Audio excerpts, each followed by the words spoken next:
Welcome to Asset Television, your best station for news, politics, business, sports and entertainment. Your one-stop channel, Asset Television. Hello and thanks for staying with us on Assets Television. Welcome to the news. I am Eugenia Solomon. First, the headlines. Trump returns as 47th President of America. Nigeria's Chief of Army Staff Lagbaja dies at 56. APC's national chairman dragged before Federal High Court over Cross River election. The detail. Donald Trump has won the U.S. election and will make a historic return to the White House as 47th President of the United States of America. The Republican told jubilant crowds in Florida, "America has given us an unprecedented and powerful mandate."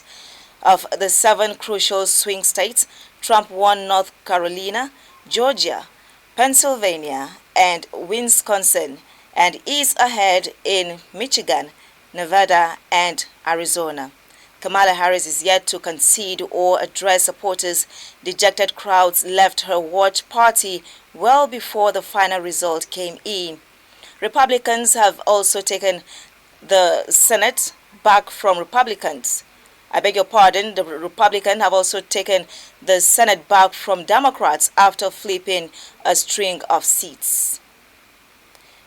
On the sad note now, the Chief of Army Staff Lieutenant General Taoreed Lagbaja is dead. He passed away at age 56 on Tuesday night in Lagos after a period of illness. Disclosing this on Wednesday, Bayo Onanuga, Special Advisor to the President, Information and Strategy, in a statement on X announced the passing of the Chief of Army Staff. Lagbaja was appointed Chief of Army Staff on June 19, 2023 by President Bola Tinubu. He is survived by his wife Maria and their 2 children. Meanwhile, President Bola Tinubu has expressed his heartfelt condolences to the family of the deceased and the Nigerian Armed Forces over the death of the Army Chief. In a related development, President Bola Tinubu has decorated the Acting Chief of Army Staff, Olufemi Oluyede, with a higher rank of Lieutenant General. President Tinubu decorates Lieutenant General Olufemi Oluyede at Aso Villa on November 5, 2024 in Abuja. Presidential spokesperson Bayo Onanuga confirmed the development, which took place at the President's office. If confirmed by the Senate, Oluyede will become the substantive Army Chief, replacing Lagbaja. The acting Chief of Army Staff was promoted from the rank of Major General to Lieutenant General days after he was appointed as acting Army Chief by the President. Lieutenant General Oluyede expressed deep gratitude and acknowledged the solemnity of the occasion. He reiterated his commitment to upholding the vision of Lieutenant General Taoreed Lagbaja and to maintaining peace across the country. Now, Ekiti State Governor Biodun Oyebanji has appointed Justice Lekon Ogunmoye as acting Chief Judge of the state. The Special Advisor to the Governor on Media, Olayinka Oyebode, disclosed this in a statement released in Ado Ekiti. Oyebode stated that the appointment is in furtherance of the power conferred on the governor by the Section 271 subsection 4 of the 1999 Constitution of the Federal Republic of Nigeria as amended. According to him, the appointment of Justice Ogunmoye takes effect from November 5, 2024, adding that the acting Chief Judge replaces the former Chief Judge, Justice Oyewole Adeyeye, who passed away on Monday after a brief illness. Born on November 6, 1963, Ogunmoye was called to the Nigerian bar in 1987 and was appointed as judge on April 1, 2010. The Chief Registrar of the Ekiti State Judiciary, Olanike Adegoke, confirmed his death on Tuesday. In a statement released by the Judiciary's Public Relations Officer, Michael Oba, Adegoke paid tribute to the late Chief Judge, describing him as a respected jurist who dedicated his life to upholding the principles of fairness, equity, and justice. More stories after the break. Stay with us. Welcome to Asset Television, your best station for news, politics, business, sports and entertainment. Your one-stop channel, Asset Television. Many thanks for staying with us. If you are just joining us, you are watching the news on Assets Television. And now the news continues.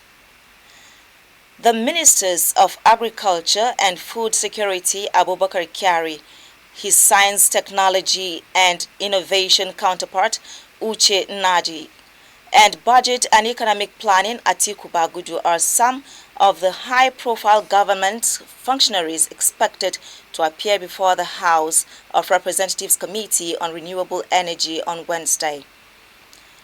The committee, chaired by the member representing Ogbaru Federal Constituency, Anambra State, Afam Ogene, is investigating the utilization of over $2 billion investment and grants for the development of renewable energy sources in Nigeria from 2015 till date.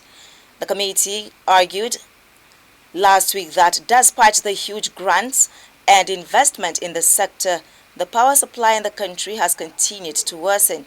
Scheduled for Tuesday and Wednesday, 5th and 6th November 2024, the investigative hearing follows the mandate given to the committee on June 6, 2024, to investigate ministries, departments, and agencies involved in investments, procurement, and receipts of grants for renewable energy sector development. At the commencement of the investigative hearing on Tuesday, none of the ministers showed up, preferring to send representatives, most of who were asked to return to their various offices. Expressing his disappointment at the turnout, Ogene urged the concerned ministers and other government officials to appear before the committee unfailingly on Wednesday. The Labour Party lawmaker reminded representatives of invited government officials that the power to summon public officers for investigation is vested in both chambers of the National Assembly. Also expected at the investigative hearing on Wednesday are the Minister of Petroleum Resources, Gas, Ekperikpe Ekpo, Office of the Accountant General of the Federation, Niger Delta Power Holding Company, and Union Bank of Nigeria PLC. Now, former presidential candidate of the Labour Party, Peter Obi, has raised concerns about the ongoing power crisis following another collapse of the national grid. Nigerians are on Tuesday plunged into darkness following another collapse of the national grid power. Since January 2024 till date, the grid has collapsed 10 times. Within 1 week in October, the grid collapsed 3 times with its attendant blackouts, sparking reactions from Nigerians. Speaking on the issue in a statement on Wednesday via X, Obi contrasted Nigeria's struggles with power supply to South Africa's recent success in achieving 7 months of uninterrupted electricity. Obi emphasized that the issue affects Nigerians across all regions and religious groups, dismissing any suggestions that certain groups benefit more than others in the energy sector. Stressing the need for collective action, Obi argued that solutions do not lie in tribal or religious divides, but in unified visionary leadership. He underscored the need for transformative leadership to move Nigeria from a consumer-driven economy to a productive one by channeling resources into essential sectors like health, education, and infrastructure. Now, the national chairman of the All Progressives Congress, Abdullahi Ganduje, and the chairman, Cross River State Independent Electoral Commission, have been dragged before a federal high court in Abuja over non-compliance with the electoral process in the just concluded local government election in Cross River State. Nugent Ekamon, an activist and politician, while addressing a press conference in Abuja, said the process of selecting candidates for the election went out of the set rules. Ekamon averred that he emerged as consensus candidate but was replaced without his knowledge. In a suit dated October 29th, Ekamon is seeking an order restraining the APC and CROSIEC from recognizing Yibala Inyang as chairman of Yakur since there was no valid primaries.